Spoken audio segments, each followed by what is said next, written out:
The history of the British Sunbeam S7 told through this rebuilt 1947 history of the Sunbeam motorcycle and its British roots.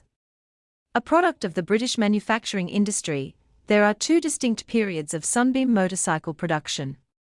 The first was from 1912 to 1939, and the second from 1946 to 1957.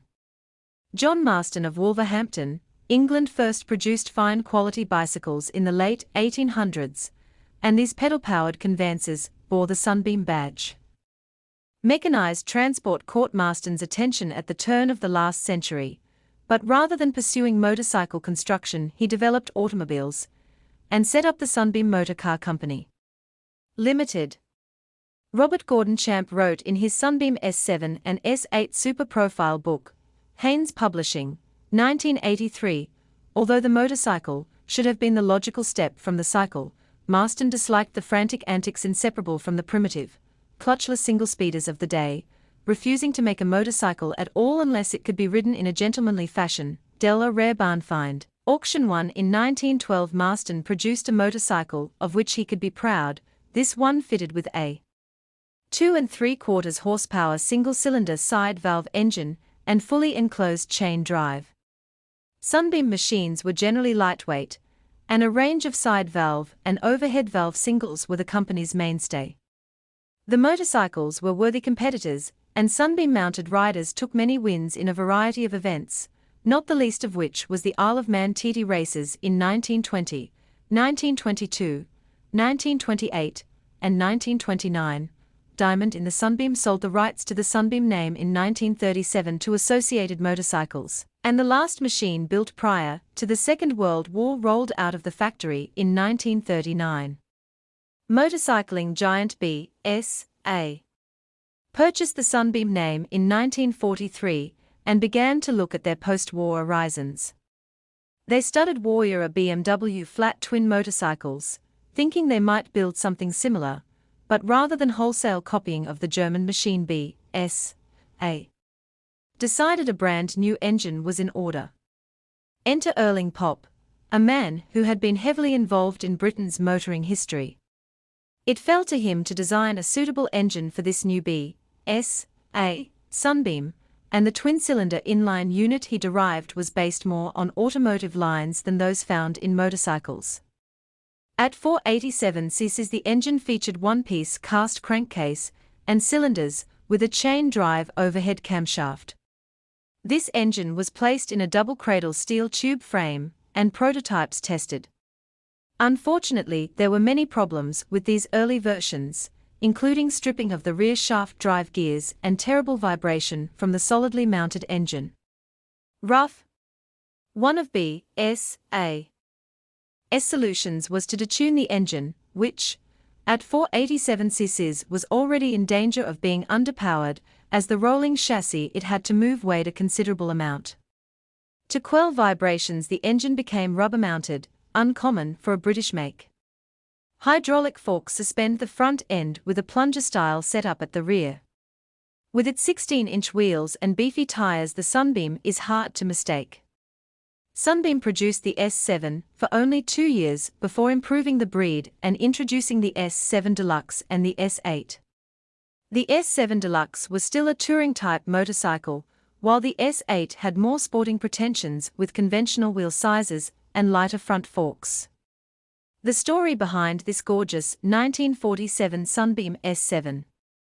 Calgary motorcyclist Jim Kelsall wasn't remotely interested in powered two-wheelers until later in life.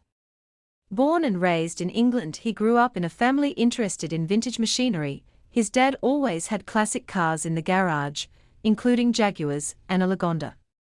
In his teenage years, Kelsall was driving a 1956 Morris Minor, while his friends were pedaling mopeds. 2 years ago, though, Kelsall wanted to treat himself to a motorcycle riding training course. He got his license, but didn't have a bike.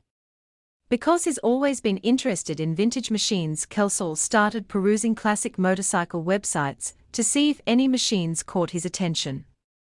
What he came across was an auction site that listed a barn find 1947 Sunbeam S7 coming up for sale on the Isle of Wight.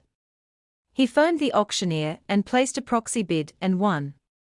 What he came across was an auction site that listed a barn-find 1947 Sunbeam S7 coming up for sale on the Isle of Wight. He phoned the auctioneer and placed a proxy bid and won. Now I own a bike that's on the Isle of Wight in the UK. And I'm in Canada, Kelsall said. Before it came to Canada, though, Kelsall wanted the bike checked over by UK-based Sunbeam specialist Stewart Engineering. He researched UK transport companies and settled on Chas Mortimer motorcycle transportation.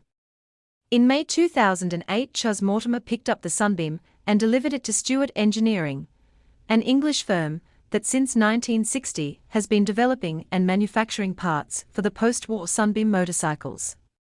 Sunbeam S7s exist. Stewarts flushed the tanks, rebuilt the carb and dynamo and checked the charging system. Kelsall's Sunbeam was last taxed for the road in 1986, but with little prodding it fired up and settled down to an idle.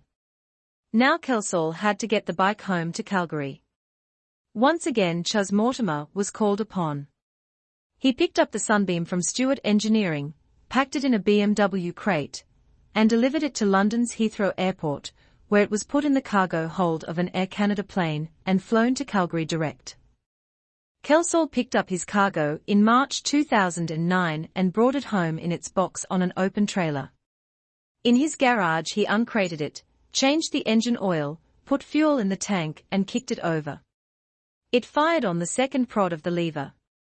Unable to contain his excitement, Kelsall suited up and went for a ride, where he discovered a few problems, notably that gasoline was flowing out of the carb onto the hot exhaust, and the automotive-style clutch gave up.